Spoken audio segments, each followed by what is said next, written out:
Hello, everybody in Facebook Live Land. We are the Podguyz Podcast, bringing it to you live as we do every Monday, 10:15 Eastern Standard Time. I'm Tony Cass. Kevin Neary here. Of course, we have the ever-loving Picasso back from the realm of the dead.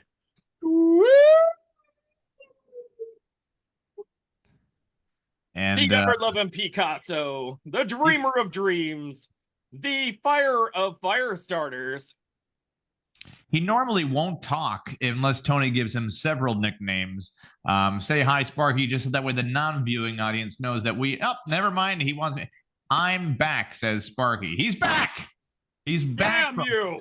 Hanging out with the Boy Scouts in the woods. And if you thought that was not a reality, that is actually what he's been doing for the past couple weeks, helping them learn how to apply sun lotion to their backs and their fronts and cooking their food also in suntan lotion.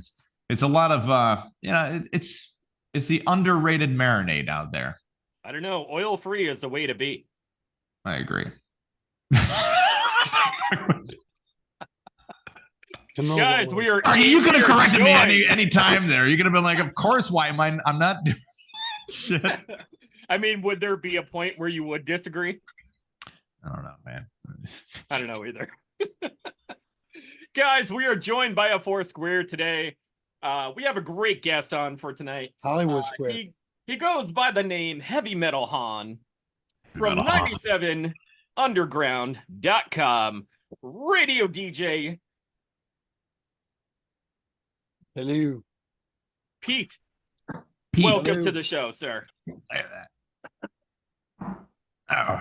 going to What's call up? you Pete Hans Colucci. I like it. Heavy Metal Han. Now, Heavy Metal Han.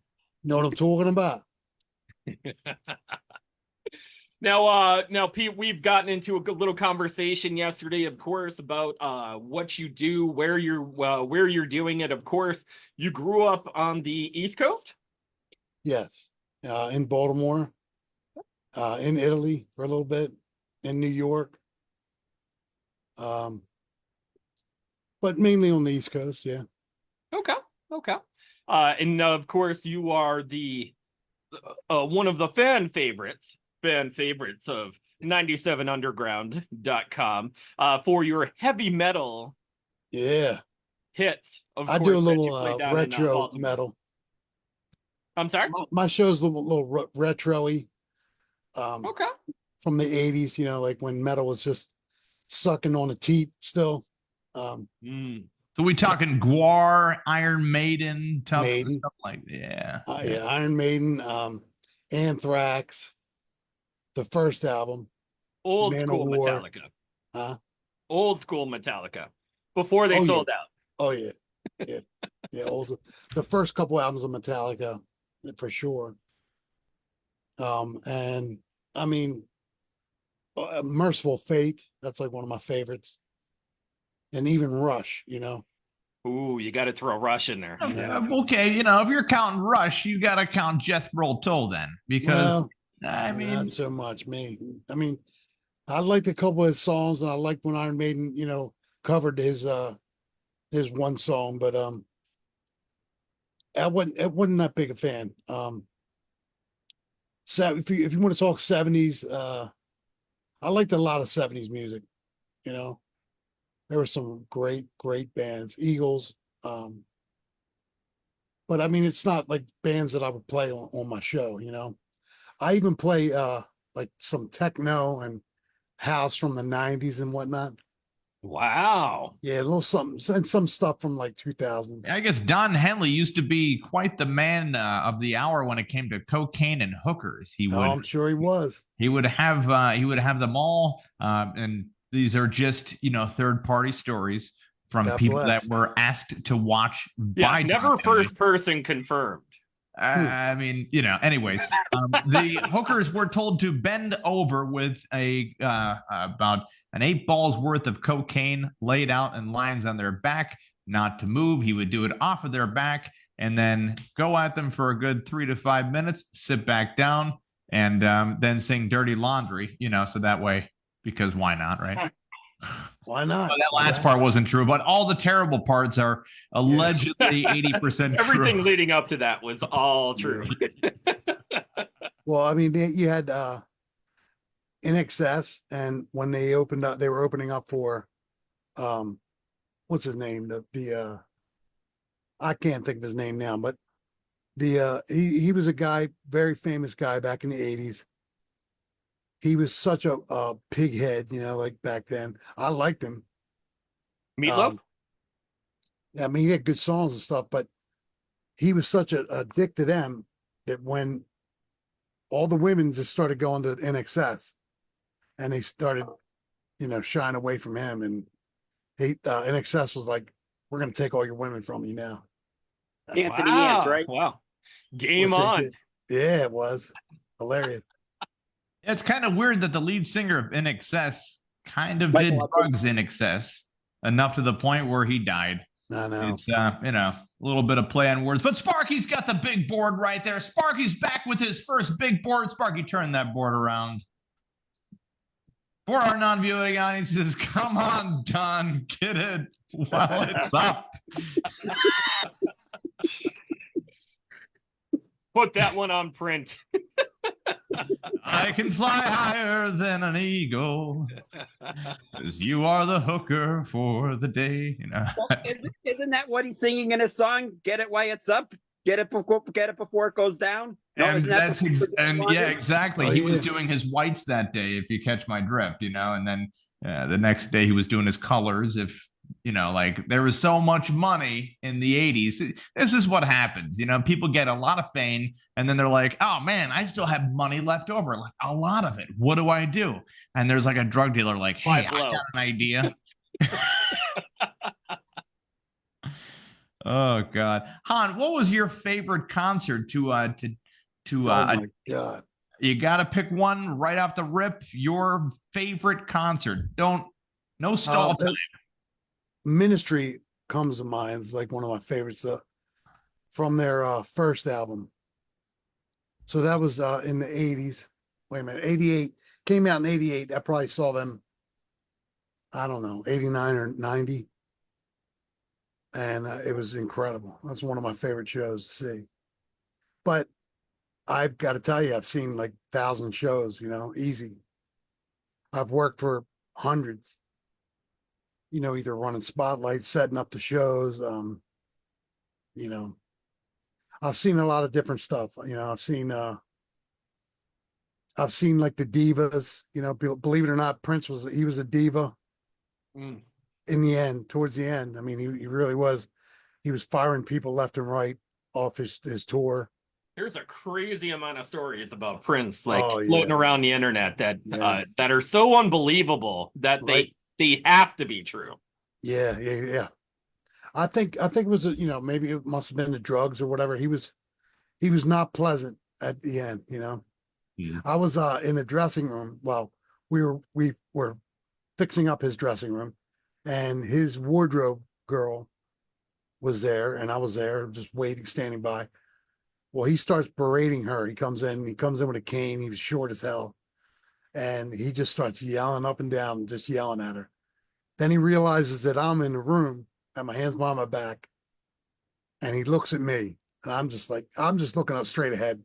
I'm just standing there at attention, just standing by, waiting. I don't care. I don't give a shit what's going on. He looks at me up and down. I can sense that he's looking me up and down. Then I don't say anything. Then he goes right back to screaming at her. I was like, wow. Yep. Well, what he did that night, this was a whole thing about Freddie Gray. They put on some show about Freddie Gray. So he had Beyonce and Alicia Keys there. Oh, So wow. I set up their dressing rooms as well. Well, he didn't allow them to have a sound check. And just because whatever, he was being his diva self. Well, they stood even Jay-Z came, he was hanging out with Beyonce or whatever. They were sitting down when he called them up. He called Alicia Keys up. She got up and walked out. Then he called up Beyonce. She got up and walked out.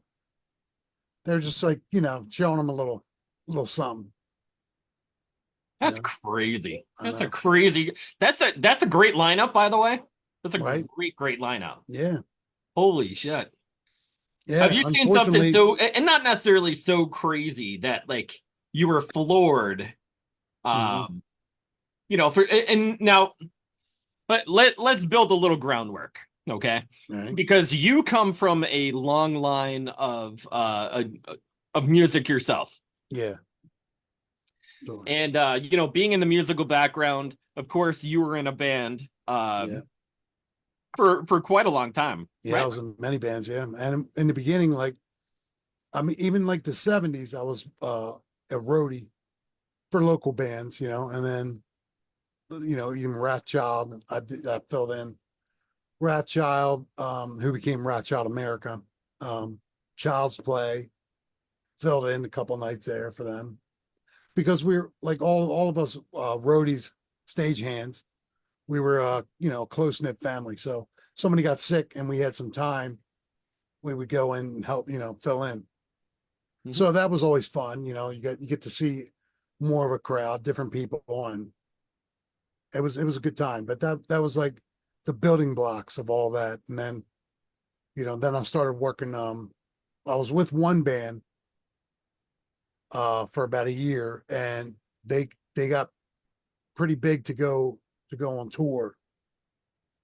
Well, I never had to learn how to tune guitars.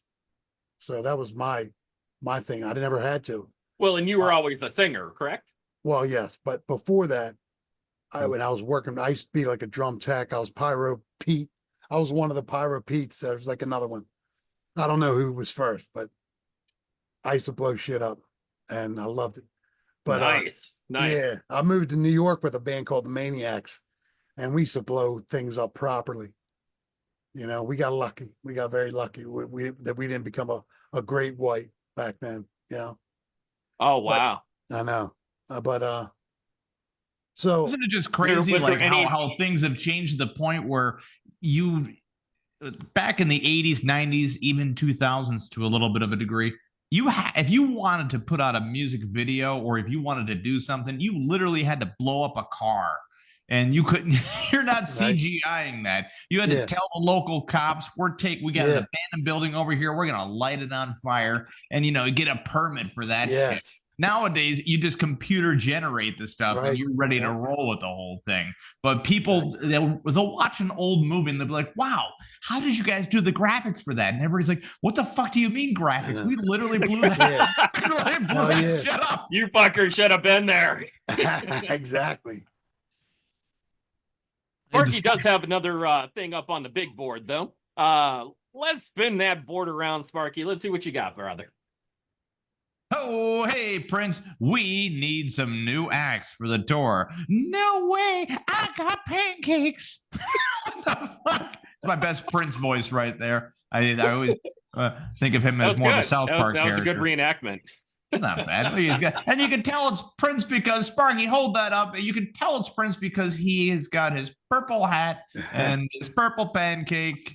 You know, it's just a purple pants, by the way. I'm Pants. guessing purple pants. I'm guessing it was raining purple that day as well. Just throwing it out there, where you know people are like, "Wow, remember that? You know, Prince's movie Purple Rain was about as good as the Joker because it overused one song throughout the whole entire movie. The Joker movie, of course, Joaquin Phoenix overused the song by Frank Sinatra, "My Way," or what was it?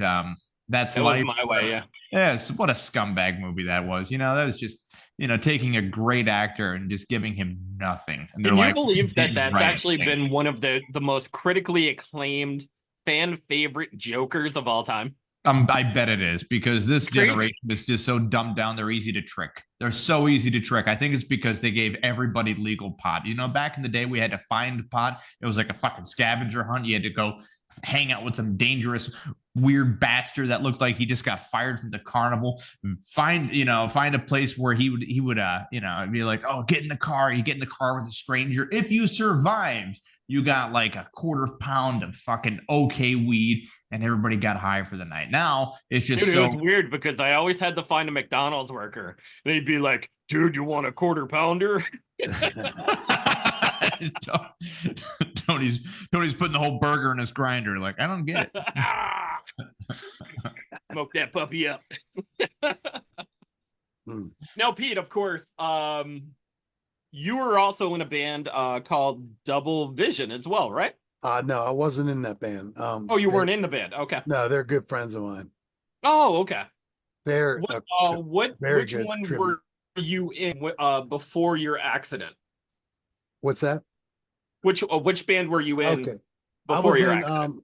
I was in a couple, well, several, but before that happened, I was in a band called the Baltimore Grand Prix, Okay. and All right. Yeah, with yeah. 3 X's, yeah, and then also the Acoustics,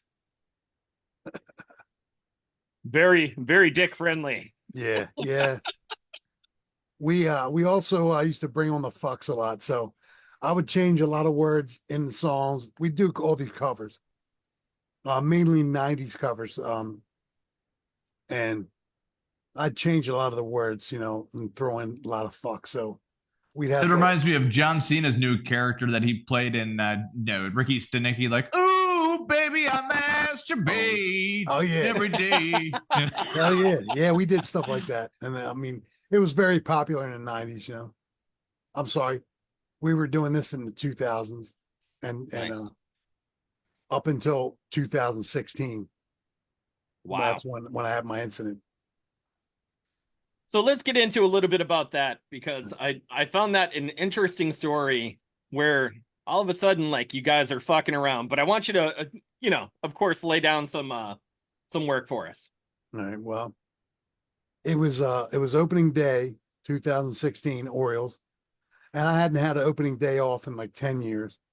So I planned on going to see a bunch of friends of mine that were bartending in different bars all over the place. And I started off at the place that I worked, which was down in Federal Hill, Nobles. And me and one of the owners, we were getting hammered. We were already there pretty much. And this girl comes in who I haven't seen. She used to be a regular of mine. I said hello.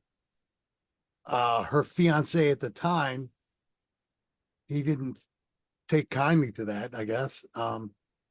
There's video of that. So he gave me like a shoulder bump and then went into the back. I'm like, what the hell is that about? I had no clue. He started berating her in the back so badly that he got kicked out. So I was already outside with a bunch of friends and we were talking. The bouncer told him to go down the street, and he saw me, came running at me. I had no idea. And he just shoved me, off the curb. I went and landed on the back of my head with 3 hemorrhages, and I was out cold and had a 50-50 chance.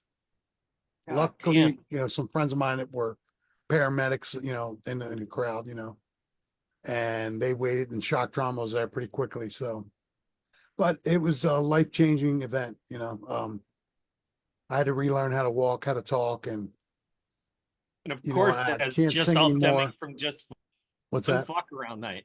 What's that? I said that, and that just all stems from like one fuck around night. Yeah. Yep. That's crazy, dude. Crazy. Yeah, it's unfortunate. Now, how many months of rehab and like therapy and like all that Well, stuff there was like with 3 that? months of inpatient therapy, and then I don't know, maybe a year of outpatient or something like that. Did you start to remember who you were by how much you hated the hospital music? No, I don't remember any of Where that. you're like, fucking, I swear to God, if they play this ABBA shit one more time. Well, I'll tell you what, man, I was he's headed for the window. I was so out of it. I don't remember a lot, and I think that was like a safety precaution, like, because I couldn't remember all the things I lost initially. They started coming back slowly. I remembered. I didn't work for a year. It was a year and a week, and my first day back to work was Metallica down at the arena. So that was pretty cool, but it was tough. I don't think I drove for like over 2 years. When it's kind of tricky, especially with the volume, the amplification coming at you, and I'm lucky. I could knock on wood, but I haven't had a problem with that. So yeah, that's good. Yeah. Yeah, but to kind of get like reprogrammed all over again. That's I had to like relearn how to walk and talk, like I said. So memories came back slowly. it's pretty messed up. You know, I lost a home, at least one. I'd lost an investment property before that, but I lost my home that I never wanted to lose at that point, and you know, a lot of possessions and whatnot. So it was crazy. Wow. So, of course, spending months, almost a year in the hospital, trying to get things back together, getting your life back together, getting your memories back. You know, like you said, starting to walk, talk, Hmm. making sure that you're just trying to build everything back up again. Yeah. What did you do afterwards, in the music career, as far as like afterwards, Well, after you the know, accident? yeah, I really, since I couldn't sing anymore, and I still can't. Um, you know, which we were doing gigs like at least 2 and 3 a month steadily. You know, we had dates set at a couple places. Um, I really got turned off of music for quite. I used to listen to it every day. You know, I'd over and over. I listened to songs. I'd learn songs.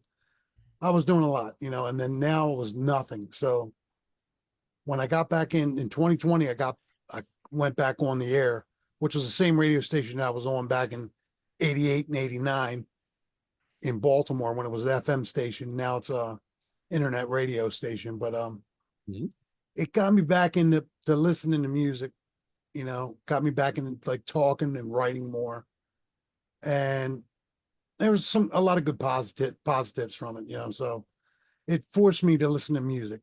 You know, which I hadn't done in a while. So even though it's like stuff that I haven't really listened to in since the '80s, but um, I find it funny helped. that you were really in the country beforehand, and then Yeah, it's like right. heavy metal afterwards.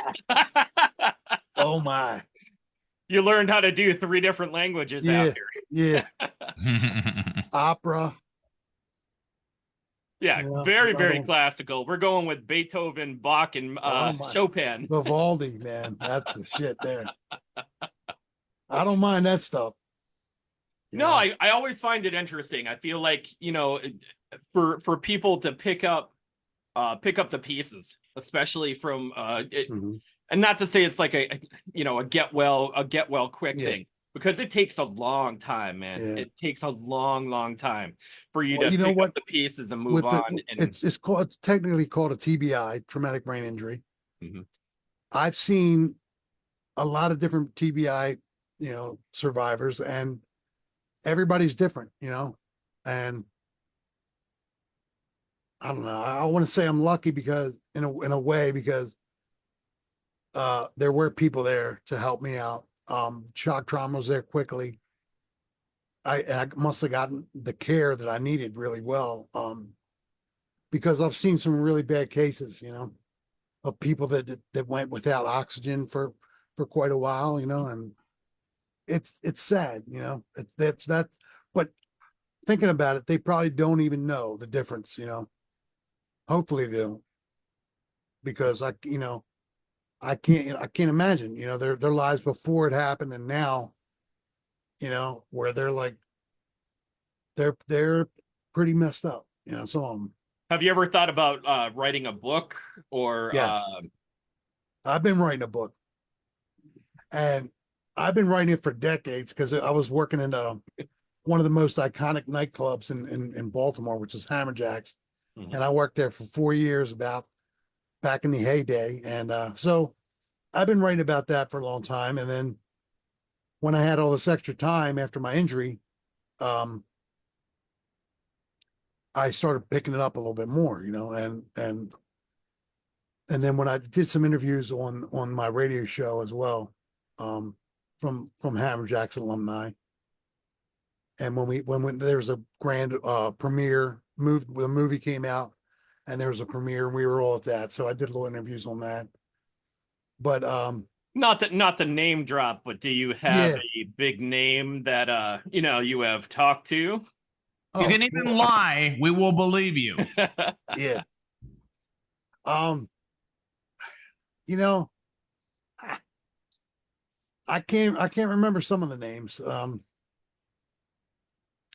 but some of my favorites are like Cycle Sluts from Hell. They used to play there. Mhm. Kicks used to play there all the time. I think Nino Betancourt was he's had some words in the premiere. Now Hammerjacks is still around, right? No. No, long gone. What's there now? You have Top Golf. Yeah, that's a stadium. The stadium took it over. Oh yeah, okay. They I thought do there have was an like HJ. a new venue or something. Yeah, the Baltimore Ravens Stadium. There's the parking. It's a HJ for Hammerjacks, so that's kind of cool. That's her little tribute. That's really cool. Yeah, there was four kind of four on Hammerjacks, but there was the first one that I ended up working in afterwards. That's where I had my injury. Then the second one, that was the big one. That was 1101 South Howard. And then the third one was Guilford Avenue or something, I think it was. And that it just never it wasn't the same, you know. That it just, they went back to like dancing music and hip hop and stuff, and that was never Hammerjacks. I mean, it was for a while. Oh, wait, I gotta stop you here. We got a question for you coming in through the live comments. Oh, shit. If Rodney, if you prefer, now this is your preference only, and you know, we'll give you a 5-second countdown, one answer, no questions asked. After the answer, Black Sabbath better singer, Roddy James Dio, or we got Ozzy Osbourne. 5, 4. Ronnie Dio. All right, we're going Dio on that. All right, and you know, I got some angry faces popping up, so they can go fuck themselves. That's fine. No big deal. No big deal. Some Ozzy fans out there watching right now, but I mean, Dio, you know, you got to play Sophie's choice with these kind of situations. I don't know who I had no idea who preferred Sammy Hagar over David Lee Roth. Who are these people, and why are they still walking the earth? Who the hell are they? Well, I just want to say something about Dio.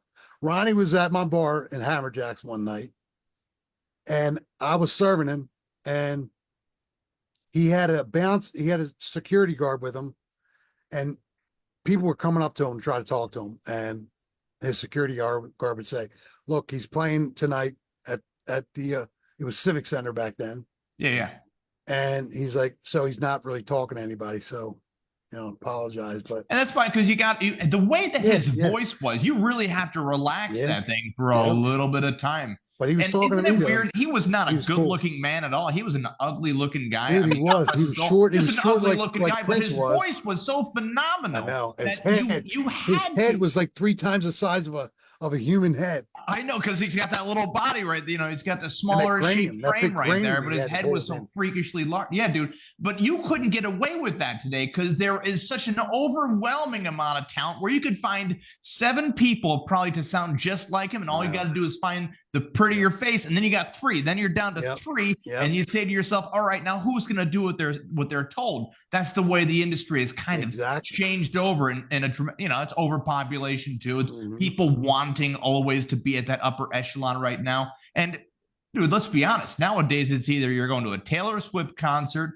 or some kind of like sub-end 90s, mess around group like a Breaking Benjamin might go back on tour suddenly for some odd reason. A Disturbed might be out there, but the Rolling Stones are still out there. I'm sorry, what was that? One Direction. One Direction, yeah. One Direction. That's the Latin version. One Direction. You know, you're like, oh my God, I'm sorry. I was wondering why the tickets were so cheap there. Why are you crying? You know, you got to talk. I bought them out in the parking lot for a hot One second. Throw one. They got One Direction, the porno movie. Okay. So better lead. And there it is. I see it right there on the rack. We got another one coming through here. I'm looking at them right now. Right. Better lead singer, Axl Rose or Sebastian Bach? Axl Rose or Sebastian Bach? Oh, in a 5, man. 4, 3, 2. I got to go with 1. Axl. He's going Axl Rose on that Axl. one. Axl Rose in the lightning round. Tony, how about yourself? Are you familiar with? Are we going Axl Rose pre-Meatloaf moment? We're going peak to peak. We're going peak for peak on this one, man. Because now we're going 18 in life, Sebastian Bach. And we're going Patience. I was surprised about Sebastian Bach, like later on, back in like 2016, 15-ish. I saw him live and I was like, oh my God, the guy had an amazing voice, still to that day, but he you could put him still. against, you put him against Axl back in the day. I'm sorry. Axl was like, he was amazing. Now, As well. They were Axl of both amazing, today, but the Axl of hits, today is a little oh scary. my He sounds God, like yeah, a wet yeah. asshole, but Hassel Rose. I don't know. No, you're absolutely right. Axl Rose is the only person that has been successful at making Canadian people riot. Twice. Yeah, that's crazy. How do you do that? You can, dude, I don't know anybody that can make them riot once. That's like getting Mormons riled up. And that's fucking tough. Yeah. That's a tough thing to do. Oh, It's oh God, man. dude, Canadians by far are the nicest people that I have ever met. And now I'm not talking per capita. There may be assholes in Canada that oh God, travel between Minnesota and Canada every once in a while because hey, Americans. But we got one more. We got one more, Tony. We got one more question. Go for it. I'm ready. All right. 5 seconds to answer on it. We got better drummer of all time. Just pick one of these two. Neil Peart or John Bonham. Neil. That's my man. Neil gets it. Speaking of Canadians that can do a lot. Yeah. Neil Peart.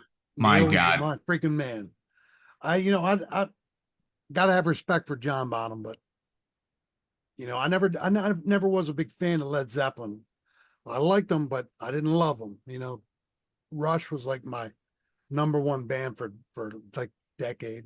There's been a lot of controversy with the whole Stairway to Heaven and the idea of, was it their song first or was it something they kind of picked up on? I don't like to, point the finger at thievery there, but it's the entertainment industry. So, if you're stealing, you're getting rewarded for it more than called out for it. It just does happen. I remember where there was a Dane Cook and Louis C.K. I did stand-up comedy. So those two were going at it when who stole whose joke. And it turned out to be a Steve Martin joke the whole time where you're like, hey guys. And Steve Martin, I guess Steve Martin was really profound with putting out this awkwardness on stage. He was doing writing for the longest time. And then from that point, he was like, you know what? I think I can get out there and do the real thing. And, nowadays it's just the opposite. They go out on stage. They have nothing written. They have everything borrowed to a degree. And somehow they're still getting a lot of traction that way. Sparky's got something really written down there on the board.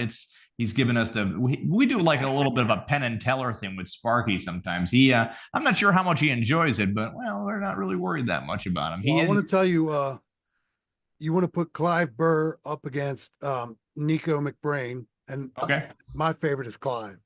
Gotcha.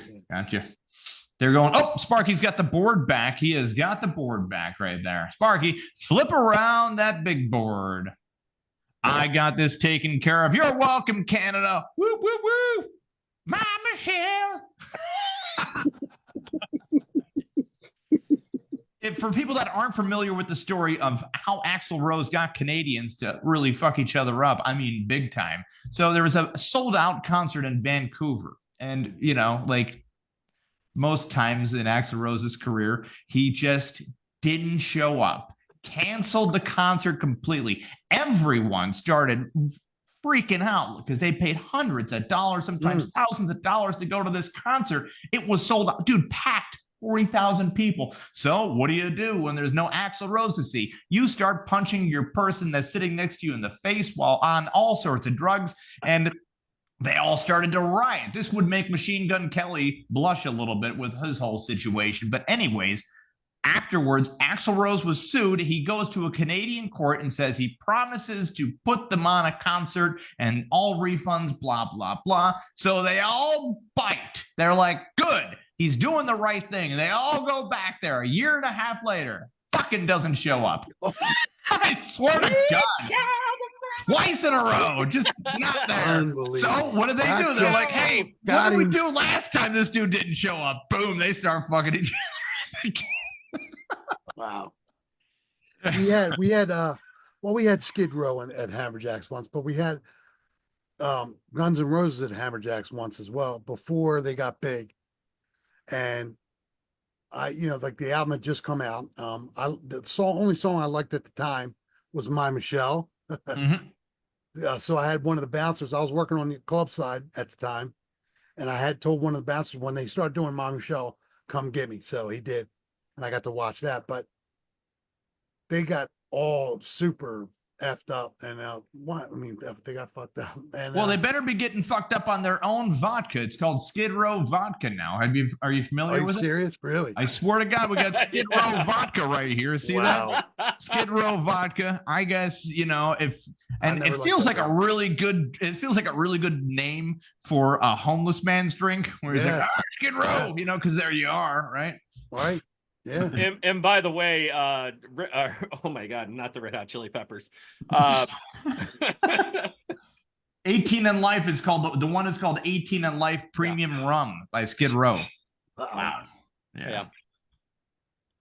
Hey, make a dollar. They've got a Moscow Music Peace Festival coming up with Bon Jovi, the Scorpions, Motley Crue, Ozzy Osbourne, Cinderella, Gorky Park, and Skid Row all together. Moscow Music. Now I'm just throwing it out there.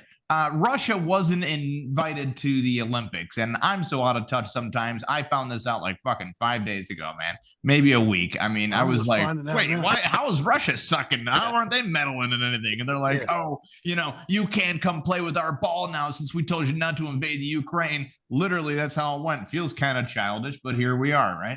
Yeah. So I guess they're doing peace festival for Russia, and I don't know if they're being paid in rupees or if they're being paid in dollars. But it's celebrating the 35th anniversary of Moscow Music Peace Festival. 35 years ago, one of the most iconic events in rock history unfolded. Do you remember when that was? Me? Yeah, why not? Do I remember when what was? 35 years ago, there was the beginning of the Moscow Music Peace Festival. Have you ever heard of it or not? No. Is it Gorky Park? It's yeah. No, yeah. Well, it's one of those things that's less recognizable than like a Farm Aid. You've heard of Farm Aid, right? With Willie Nelson. Now, here's the fucked up thing I always found about Farm Aid. All right, just throwing it out there.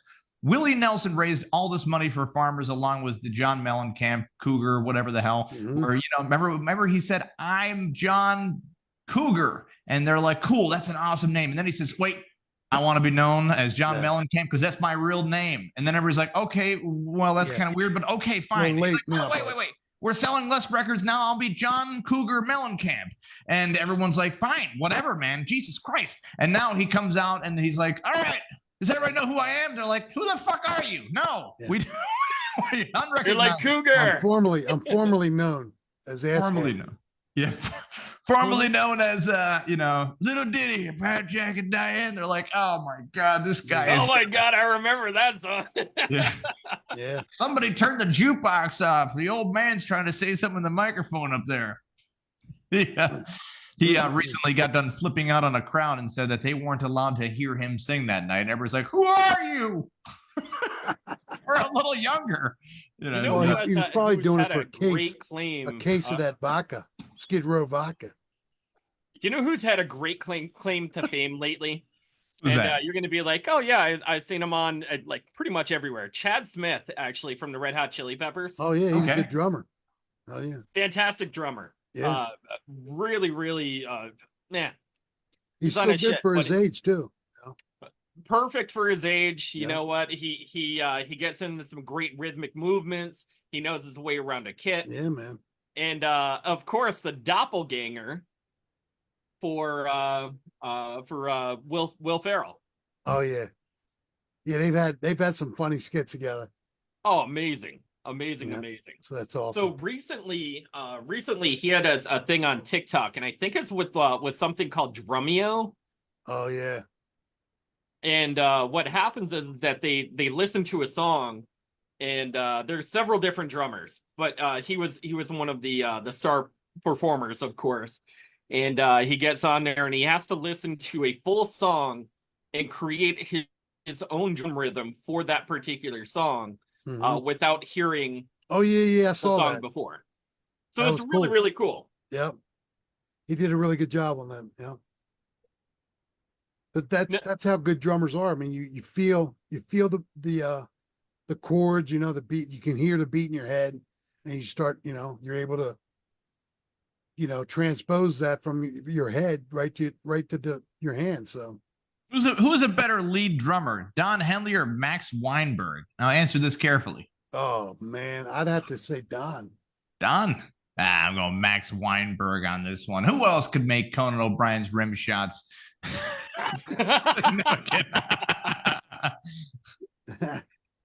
We had a guy. Max Weinberg actually used to go on tour with Bruce Springsteen. That's why I'm saying, he was also lead vocals on some of the songs as well. So. But you gotta listen to the songs, those Bruce Springsteen songs, and listen to the dynamics of the drums. You're like, there's a big difference between him and what happened here. Anyway, who's the other drummer? Max Weinberg and Don Henley, right? Yeah, Don Henley. It's the Max Weinberg 7. Yeah, and the Max Weinberg 7. Yeah. And they used to be called the Jackson 7 until Joe Jackson beat the hell out of two of them a little bit too much. Then they're like, "Hey Joe, what happened to the other two?" He's like, "We're the Jacksons 5 now." It's like, whoa, all right, man. It's perfectly fine.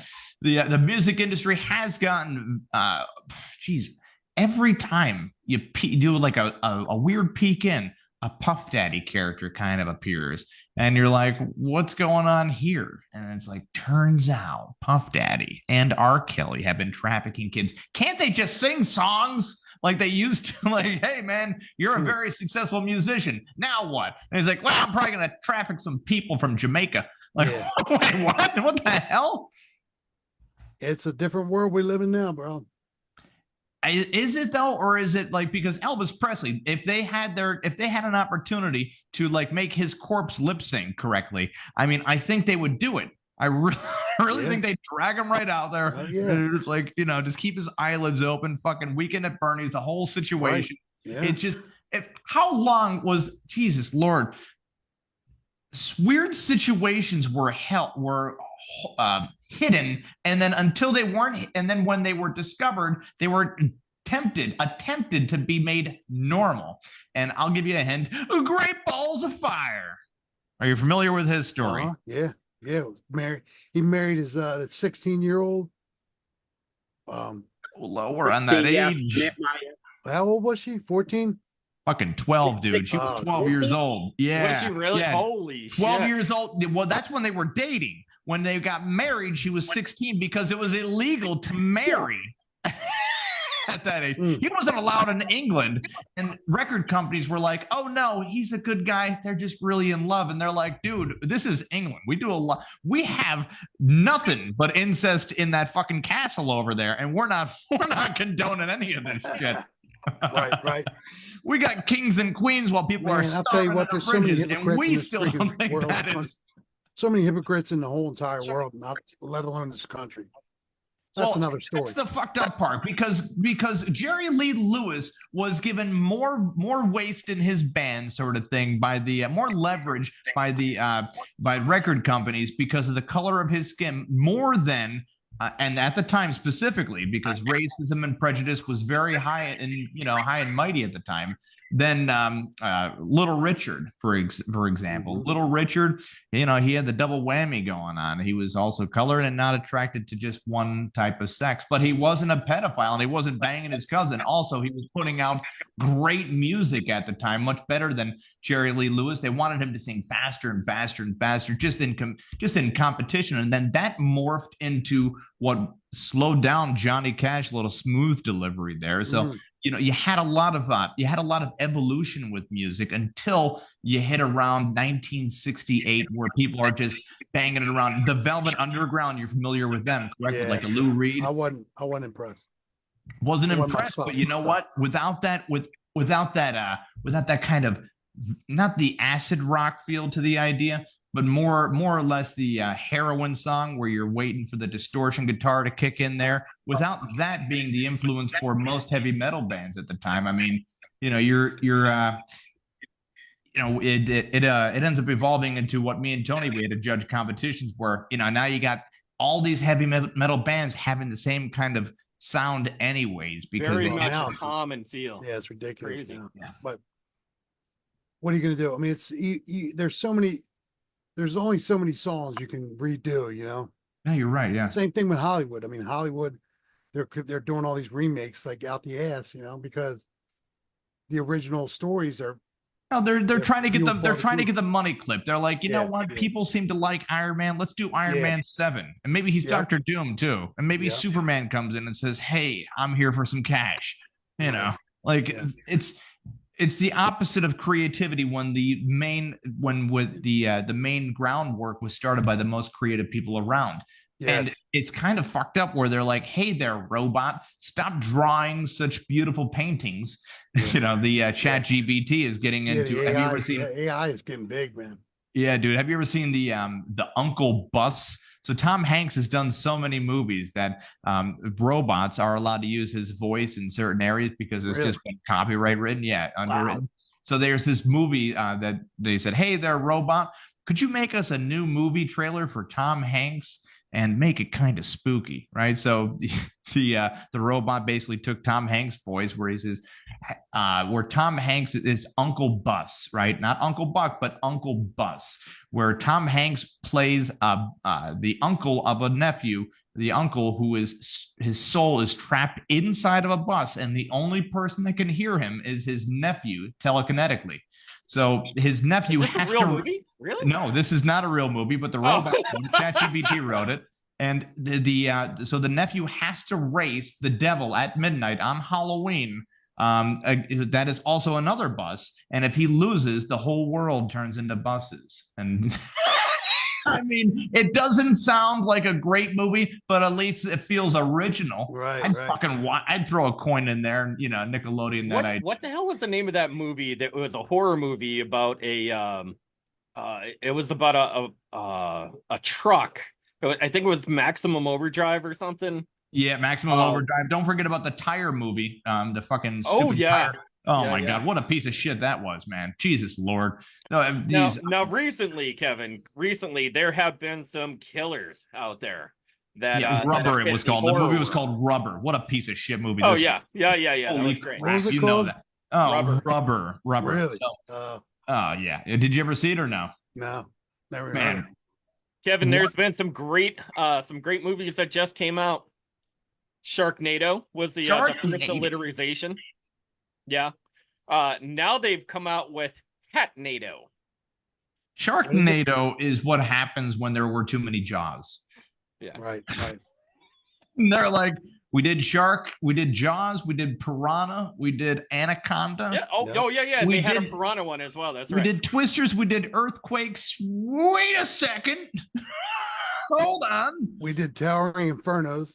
Tower. Kevin, the newest alliteration of that movie is Catnado. Catnado. Catnado. I promise you, it's a true story. Yeah. It's Now- a movie that's coming out. I think. I fucking, relatively you know soon. what? I know that your wife told you about this because she found another cat. She's like, let's get it. Jeez. Let's get Tony's whole house is gonna have Lyme disease one day, and he's gonna Yeah. look at her with his Lyme disease riddled eyes and be like, "Look what you did to us all." Yeah. You gotta stop Catnado. collecting strays. Pete, do you have any animals in the house right now? No, No. Jesus. my that's- anaconda. That's about it. My anaconda don't. Don't want none if you ain't got buns. yeah. man. It's just like one of my favorite, not like favorite movies, but the I liked Fast and the Furious, the first one, but then the second one, you're like, okay, Tokyo Drift. I'm like, shit, okay, they're drifting now. But after like Fast and the Furious 11, you're like, guys, you're old now. Get your shit together. Why are you still Yeah, doing this? You needed to bring Gal Gadot back. Gadot, whatever.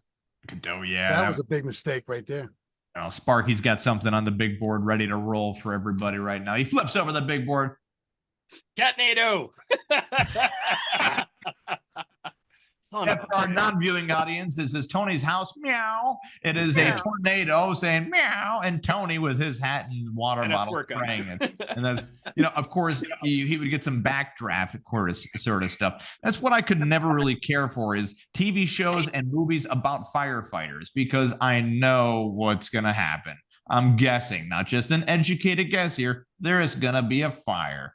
and one character's life is kind of gonna change over the fight. You see, Yeah. like the plot and the story kind of writes itself to the point where it just feels like I shouldn't watch it. I should just assume everything that happens and get on with my life. Yeah. Yeah. See, I do want to bring up one particular story because I just seen it in the news, and of course, Pete, do you know who Kevin Spacey is? Oh yeah, of course. So he recently hit the news, and of course, he had some stuff going on in his life. Yeah. He just went broke. He Did he? he filed for bankruptcy.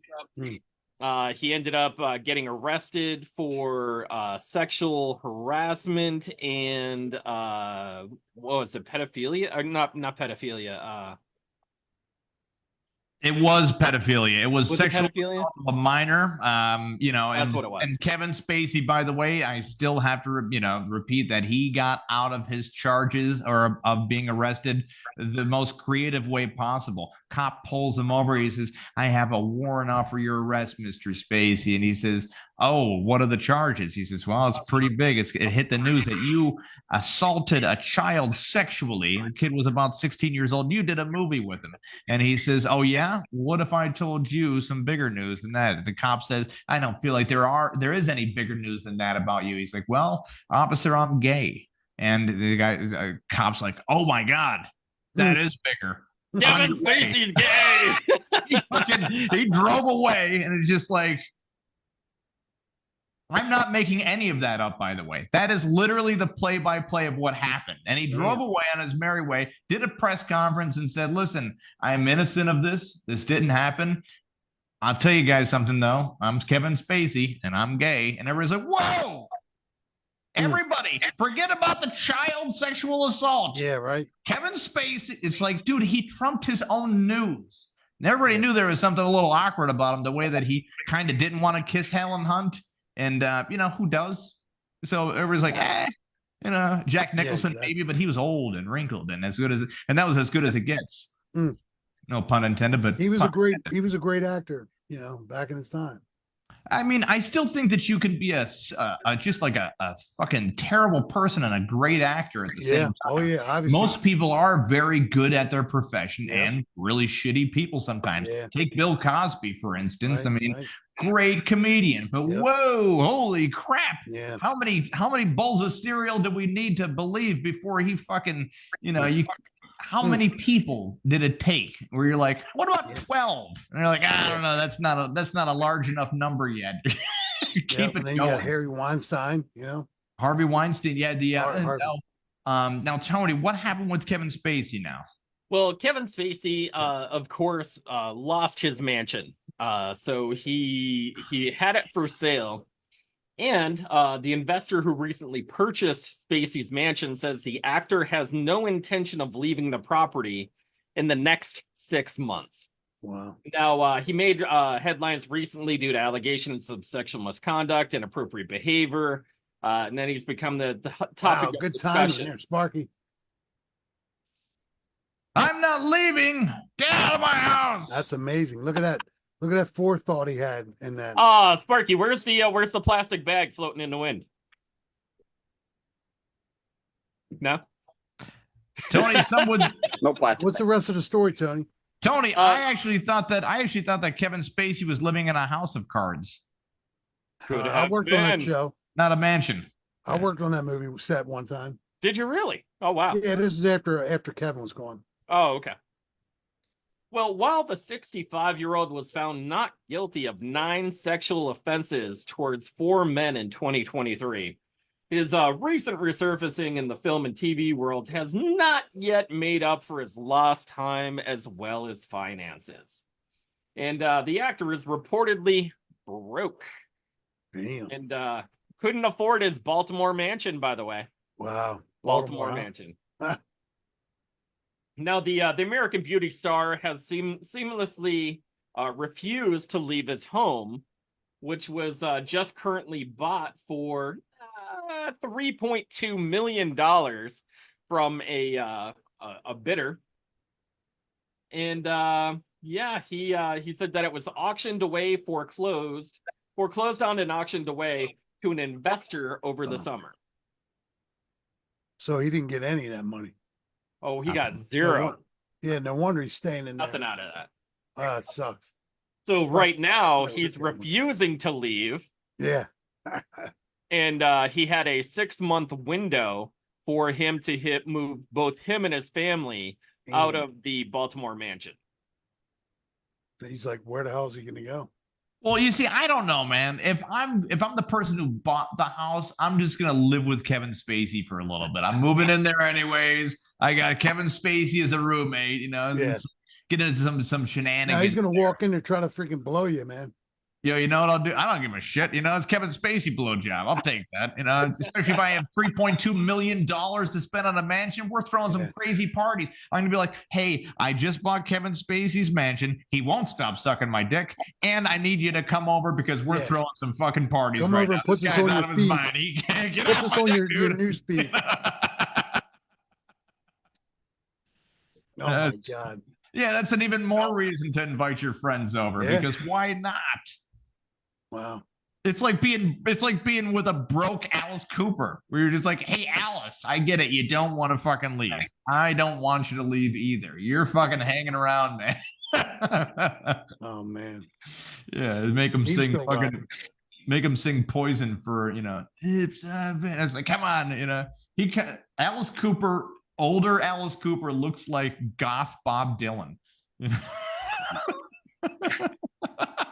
I've worked for both of those guys. Alice Cooper, we've had the Alice Cooper is one of the best in the industry. He knows more about how to construct and put on a show more than most people. Yeah. See, the big problem there was Kiss and Steven Tyler, Aerosmith, right? They were touring together for a little bit of time.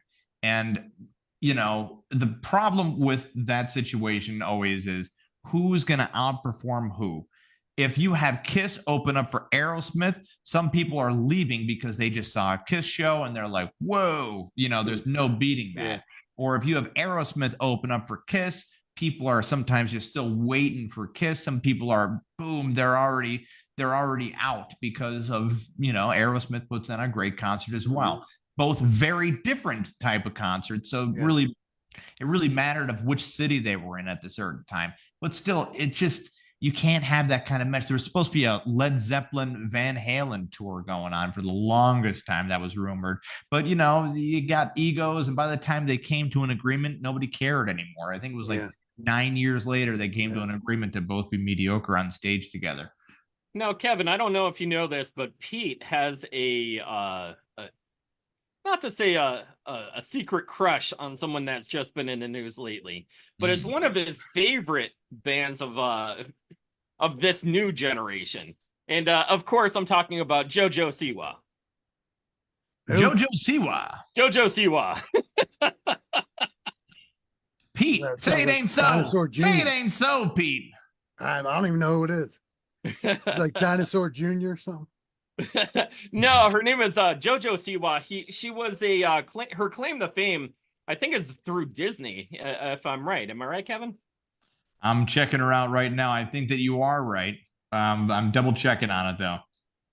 She made a multi-million-dollar empire out of selling bows for her hair, because for the Disney show that she was into, she would wear like this fancy bow in her hair, and like she would do different things. But of course, being a superstar in her own mind, recently she just turned 21. Wow. And she was making some really big waves for herself because she fell right off the face of the map. And of course, like in her mind, she thinks that she's still a big name. I like the first thing that Google pops up about her is people also ask, why is JoJo Siwa famous?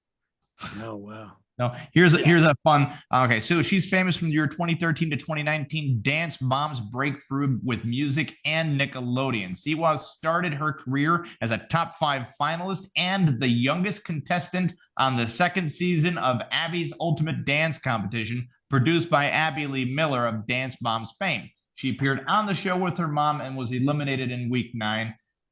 Let's call it aborted because that's funner. especially when you're in a show like that. Her real age, she is just turned 21 years old, but How but old's just a Kyla? kid. I'd rather hear about Kyla. Kyla, Yeah. Kyla Siwa. Nah. I don't know Kyla something. I think she's South African. She's like the new big thing now. Kyla. Water. You've all heard that song Water. Oh, I know who you're talking about. Yeah. She's Yeah. pretty. Yeah, She's she has going a through it great now. I mean, voice. she's so famous and she's so young, An amazing voice. Yeah. Crazy vocal tone.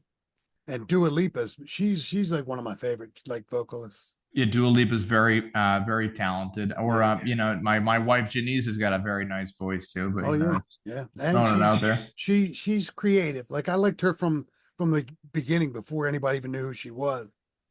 But the dance scene liked her. But she's I don't know. Now I'm hearing some things, but to me, This is very her original. song "Water" that Pete is Yeah, referring to is make me sweat, make me hotter, make me lose my breath, make me water, make me sweat, make me hotter, make me lose my breath, make me water. That's pretty fun. That's it's a lot of good stuff going on there. Normally Well, I she can keep sings my it way cool, but better. tonight I'm wild and Yeah. I'll be in a dangerous mood. Can you match my timing? Not bad. Whoever wrote the song seems to really get the idea of the rhythm that they wanted to go with. Pete, you ever listen to a song where you're just like, what the fuck? What are you guys doing? Oh yeah, many times. It just feels like a filler track, like every Yes. B-side album. Like sometimes you find a gem on the B-side of cassettes. I remember back in the 80s and 90s where you'd be blown away if you liked the entire album, Yeah. Like, Yeah. wow, this is like one of the first albums where I liked every song on it, that was good old days, I think Queen probably had Rush for me had a good probably album out first. there. I'm a big Bob Dylan fan, so bringing it Yeah. all back home was Blood on the Tracks is probably one of my favorites as far That as guy, I got to tell you something about Bob. He was an ass too. oh yeah. He's one of those diva types. You know what? I think he stays in character for a little bit too long. I got to meet him Well, before backstage montage. Well, as stagehands, nobody could be on the stage when he came on stage. We had to be sent away. We're like, we don't give a shit about this guy. We're just here to do our job. No, you got to go away. Then everybody came out the bus. He had like a black carpet type thing, he had to walk on. Nobody in the band could go before him. They were all in white. He was all in black. And they had to wait outside, smoke their cigarettes or whatever, but they had to wait for him. Nobody could leave to go to the stage until he came off the bus and led them. I was like, man, what a freaking diva, crazy. man. Guy. Yeah. Who was your favorite person to work around? Is there one that comes to mind right off the rip? Good question. Yeah, I thought so. Thank you. See, Tony, I get a good question every now. Every once in a while. I know. We're all finds a nut. I love working at Hammerjacks, working for those shows, we'd always have like personal views of the band. And like we'd hear sound check. Great White. No, White Lion, not Great White. White Lion, they were like the top of their popularity at the time. I hated them. But the singer, he was a dick too. He was like, he made all of us when I was bar backing, he's like, made all of us bar backs, everybody leave. Nobody could listen to sound check. Like, look, bro, we don't give a shit, we don't care about your music, man. We're trying to set up the bars for our bartenders, but we had to go on the other side, wait till the sound check was over. So as far as like my favorite, oh my God, probably like the bands that I worked for, Strong Arm, the Maniacs, they were like two of my favorite bands. The Thieves. These are old bands, old local bands. They were like, but as far as like celebrity, I don't know. Maybe Rihanna. Rihanna's great. You know what? Whenever the sun shines and it shines forever, sort of thing. That umbrella song. It's Yeah. catchy. It's good stuff. I guess her and I Chris was Brown. waiting for you to actually say the name of the song, and I'm like, Umbrella. Umbrella. Ella, Ella. Yeah, I Yeah. guess her and Chris Brown didn't work out for obvious reasons. She didn't Right. enjoy being in an abusive relationship, so Yeah. she went to the hospital and never went back with him. At least you didn't see this kind of thing with older female artists such as Whitney Houston, Right. or like an Ike and Tina Tina Turner. Turner. Yeah. Yeah, Right. yeah. But Rihanna was strong enough and independent enough to know that Yeah. she didn't deserve that, and now I think she stays single right now. So Sparky, just in case you were wondering, Rihanna is on the radar right there. Yeah, I worked for her a few times, and she wasn't like the best like singer live. I mean, she would drop out of like vocals a lot, just because whatever reason. But one time she went to I think she went to the Hustler Club in Baltimore the night before a show and got completely hammered, and she ended up canceling the show. So what she had to do, we still got paid. What she had to do was like book another time, another free concert, which we had to come in and set up all over again and get paid again. So we didn't mind that. And the opening band, I can't remember who it was, but they ended up staying and just rehearsing because that was going to be their first show of the tour. So they wanted to get a little time in. So we got paid for that too. Nice. What was the occupancy for Hammerjacks when it was at its prime? Oh my God. I think it was like 1,700. I'm just guessing, but I got to tell you, like on a New Year's Eve, there would be 8,000 people in there. Yeah. Or which, illegally, but it'd be so packed. It would take you a half hour to walk 20 feet, but and when Big Audio Dynamite, the guys from the Clash, that band, when they played, they would pack the concert side so bad. It would also take, it was like a New Year's Eve. It'd take, an hour to walk, to like carry beer. Forget it. It was crazy, man. You had to walk with arm in arm with people, like in a chain, because otherwise you're going to lose them for the rest of the night.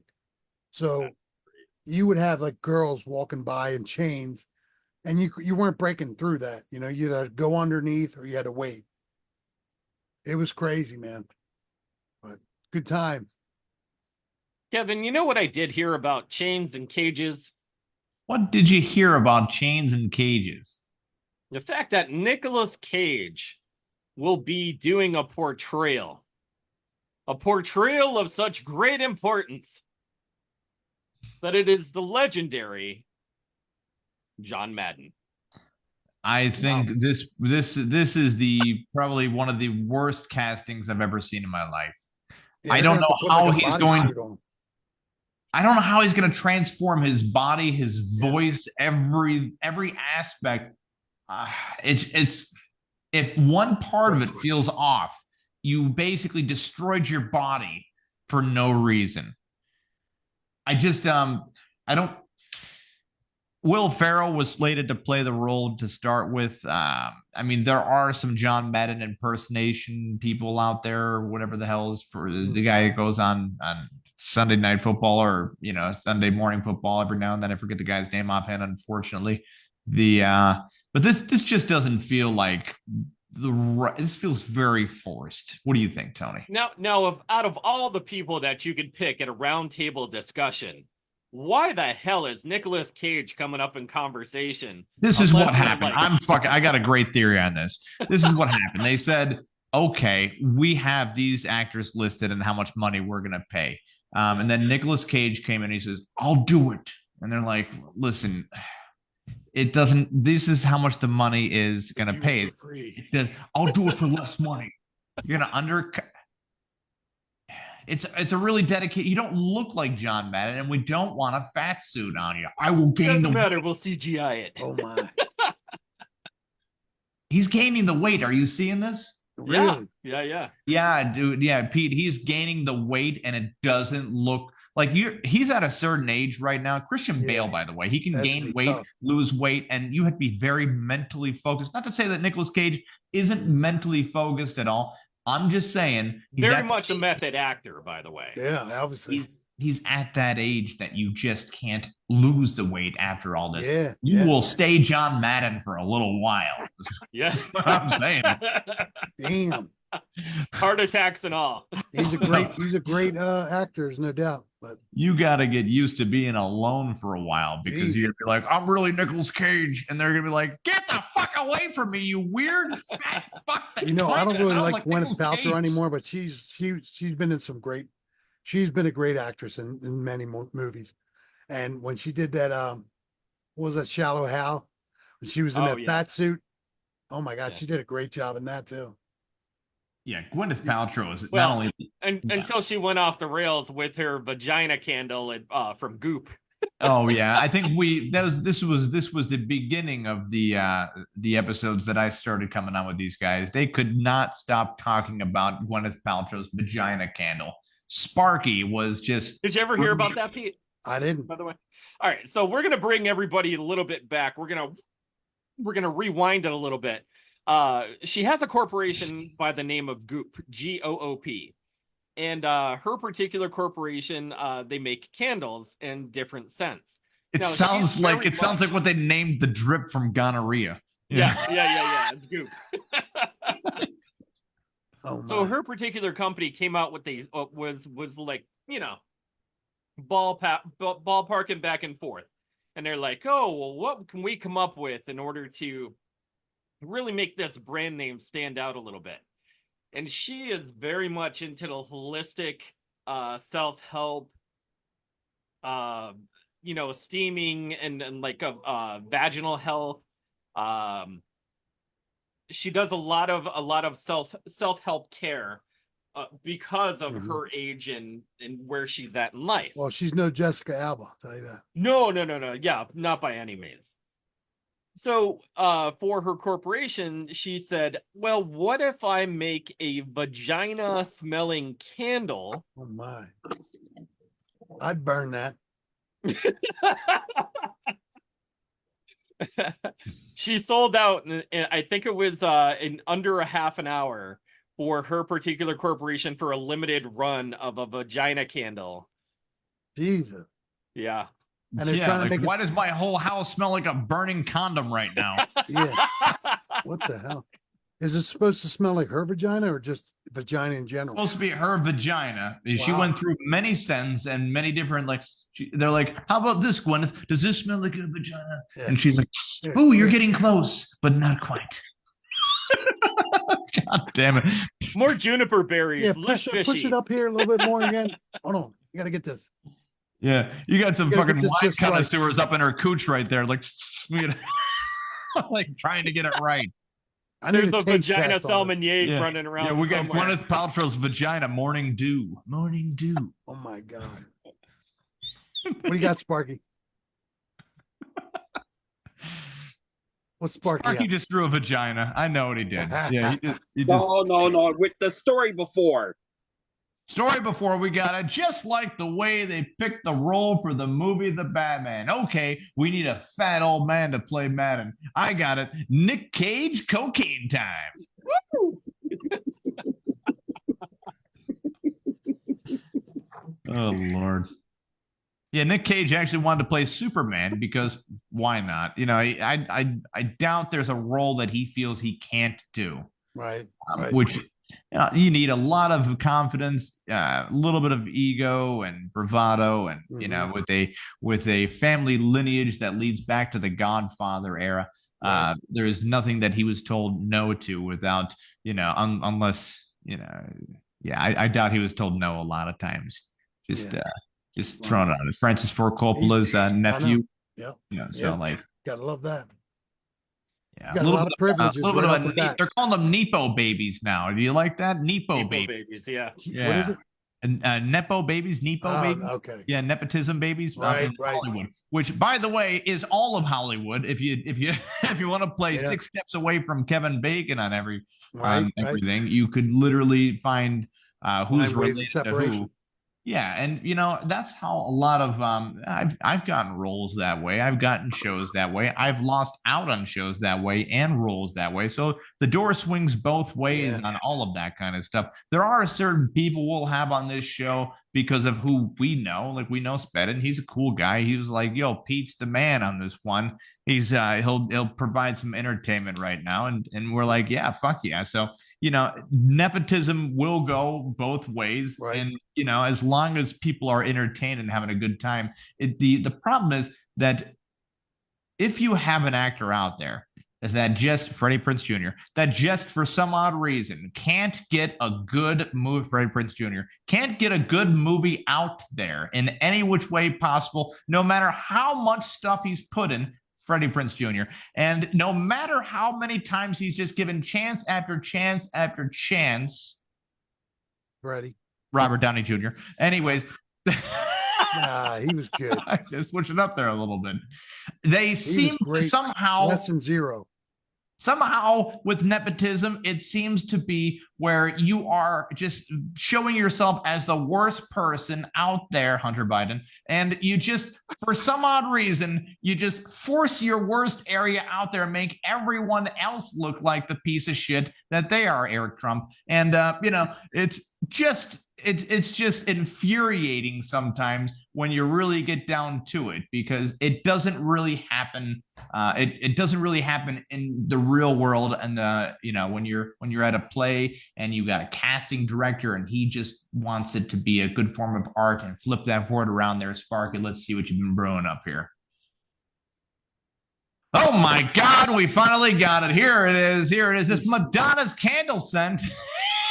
And for everybody not viewing right now, it's just Madonna, her legs spread there, and some goo is coming out. It smells like pea soup and moldy bread, just in case you were wondering what Madonna's vagina scent was. So if you smell pea soup and moldy bread, Madonna is somewhere around. She will be singing like a virgin in the background. You'll be like, what the fuck was that? Now I need to bring this up because I had to look it up because I remembered Gwyneth Paltrow's candle is there was a description of how this particular candle was supposed to smell like, right? Really? And it has answered perhaps the greatest question of all time. What does Gwyneth's vagina smell like? And according to the scent for the candle company, it is a funny, gorgeous, sexy, and beautiful unexpected scent.